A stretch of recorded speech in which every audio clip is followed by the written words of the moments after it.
আসসালামু আলাইকুম। আজকের নতুন ভিডিওতে আপনাদেরকে একটি নতুন চমক দেখাবো। আমি ফেনী শহরের বাইরের অবস্থাটা কেমন আর পরিবেশটা কত সুন্দর দেখতে পাচ্ছেন। এটা হচ্ছে যে ফেনী শহরের 400 বছরের পুরনো একটি গাছ।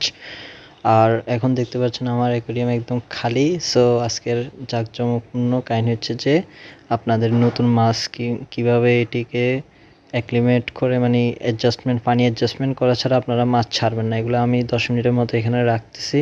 তো 10 থেকে 15 মিনিটের মতো রাখা প্রয়োজন। তারপরে আপনারা এইভাবে ধীরে সুস্থে এই যে প্যাকেজিংটা খুলবেন, খোলার পরে আপনারা পানি আস্তে আস্তে করে যে পানি ভিতরেরগুলোর সাথে যে অ্যাকোয়ারিয়ামেরগুলা কিছু আস্তে আস্তে করে অ্যাডজাস্টমেন্ট করবেন। অ্যাডজাস্টমেন্ট করার পরে মাছগুলোকে আস্তে আস্তে ছেড়ে দেবেন। এই যে দেখতে পাচ্ছেন আমাদের ব্ল্যাক মলি, এটা হচ্ছে কালু নাম্বার 1 আর ওটা হচ্ছে যে কালু নাম্বার 2, একটা মেল একটা ফিমেল। সো দুইটাকে ছেড়ে দিয়েছি।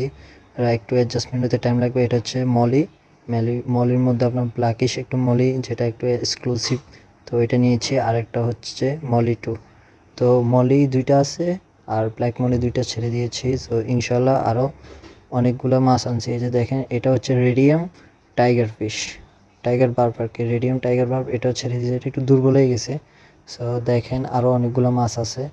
তো টাইগার ফিশ মোট আমি 3টে নিয়েছি, একটা ছেড়ে দিয়েছি। আর একটা হচ্ছে এটা হচ্ছে অ্যালবিনো টাইগার, যেটা একটু ইউলিশ কালারের আর কি। ওই যে দেখতে পাচ্ছেন নিচে কীভাবে হাঁটাচলা করতেছে।